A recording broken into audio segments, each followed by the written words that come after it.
Of less hazardous substance. ठीक है, ऐसे प्रोडक्ट्स आप बनाओ जो कि लेस हज़ार्डस सब्सटेंस से बने हुए हो, यानी ख़तरनाक सब्सटेंस से आप चीज़ें ना बनाओ, लेस हज़ार्डस सब्सटेंस से बनाओ, तो वो ग्रीन केमिस्ट्री की मदद से हो सकता है। It is also known as sustainable chemistry, जिसको आप सस्टेन कर सको, बर्दाश्त कर सको। जैसे कि आप प्लांट्स की मदद से भी प्लास्टिक बना सकते हो। ठीक है, तो जो प्लास्टिक प्लांट्स की मदद से बने वो ग्रीन केमिस्ट्री के अंडर में आता है।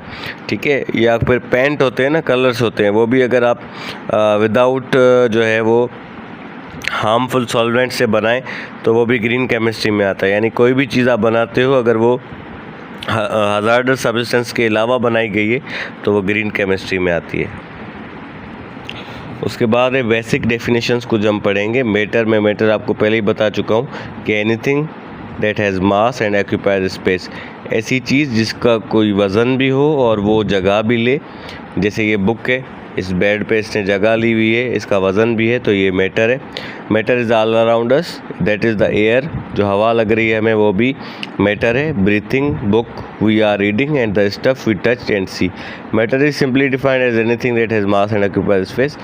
It is found in 3 common state, solid, liquid and gas. ठीक है, मैटर के 3 टाइप्स होते हैं, सॉलिड, लिक्विड, गैस। चौथा भी है, the plasma is also considered as 4th state of matter, जिसमें आयन्स होते हैं। ठीक है, उसके बाद है आपका एटम। अब जो मैटर है वो एटम से बना हुआ होता है। Matter is made up of smallest particles which are known as atom. आपकी हवा है उसमें भी एटम है, आपका जो है पानी है उसमें भी एटम है, ये जो बुक है ये भी एटम से बनी हुई है। ठीक है, तो जो भी मैटर है वो छोटे छोटे पार्टिकल से बना होता है, उसको कहा जाता है atoms. Atoms are the basic units of matter and define structure of elements. Now it is discovered that atoms are made up of 3 particles. अब एटम के 3 पार्टिकल होते हैं, इलेक्ट्रॉन, प्रोटॉन, न्यूट्रॉन। इलेक्ट्रॉन की नेगेटिव चार्ज होती है, proton की positive charge होती है, न्यूट्रॉन की कोई भी साइन नहीं होती, कोई भी चार्ज नहीं होती। ठीक है, उसके बाद है आपका मॉलिक्यूल्स। अच्छा, तो एक मैटर हमने पढ़ लिया, सॉलिड, लिक्विड, गैस, फिर हमने एटम पढ़ा। एटम जो है, मैटर जो है वो एटम से बनता है, काफ़ी सारे एटम्स होते हैं एक मैटर में। उसके बाद है molecules. A molecule is the smallest particle in a chemical element और कंपाउंड। केमिकल एलिमेंट में या कंपाउंड में मॉलिक्यूल्स होते हैं that has the chemical properties of that element और compound. Molecules are made up of atoms. Molecules भी जो है वो एटम से बनते हैं। ठीक है, और ये जो एटम से ये जुड़े हुए होते हैं by chemical bonds. These bonds form as a result of the sharing और एक्सचेंज ऑफ इलेक्ट्रॉन्स। अब आप देखें यहाँ पे एक जो है वो डायग्राम दिया हुआ है, ये हमारा हीलियम।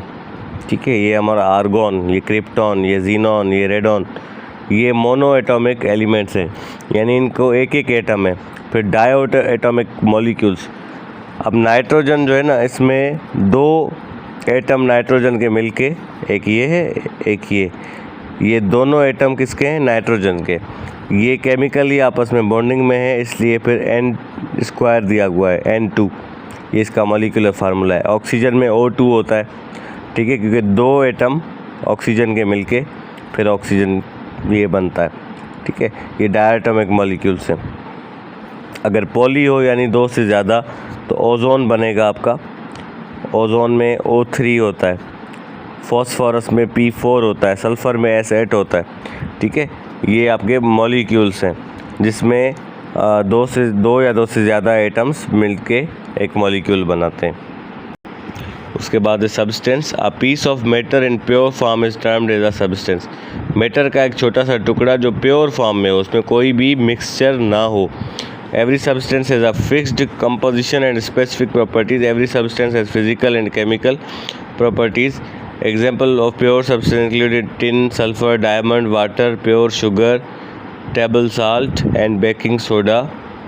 ठीक है, अब देखें ये साल्ट है अपने प्योर फॉर्म में। जब आप जाओगे खेवड़ा माइन में जाके देखें तो इसी तरीके से आपको साल्ट मिलेगा, इसमें कोई भी मिक्सचर नहीं है।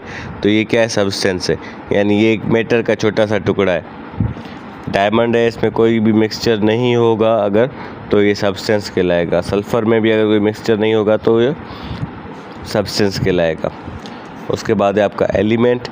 An element is a substance made up of same type of atoms. अगर एटम्स सारे एक जैसे हों तो वो एलिमेंट बनता है उससे, यानी 3-4 एटम एक जैसे मिले हुए हों तो वो एलिमेंट बनता है। Having same atomic number and can not be decompose into simple substances by ordinary chemical reaction.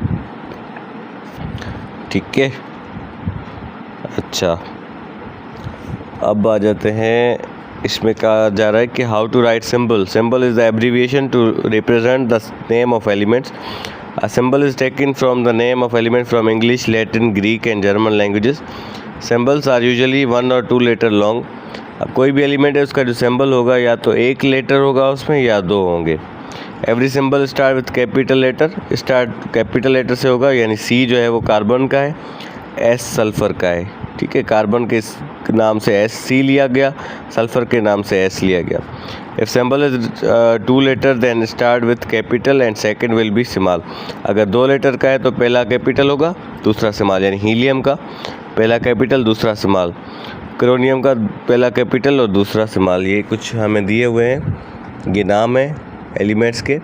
Hydrogen ये ग्रीक लैंग्वेज से लिया गया है और उसका सिंबल H है, क्योंकि हाइड्रोजन H से होता है। हीलियम का शुरू वाला He लिया गया और लिथियम का Li लिया गया, बेरिलियम का Be लिया गया, बोरोन का B लिया गया, कार्बन का C लिया गया।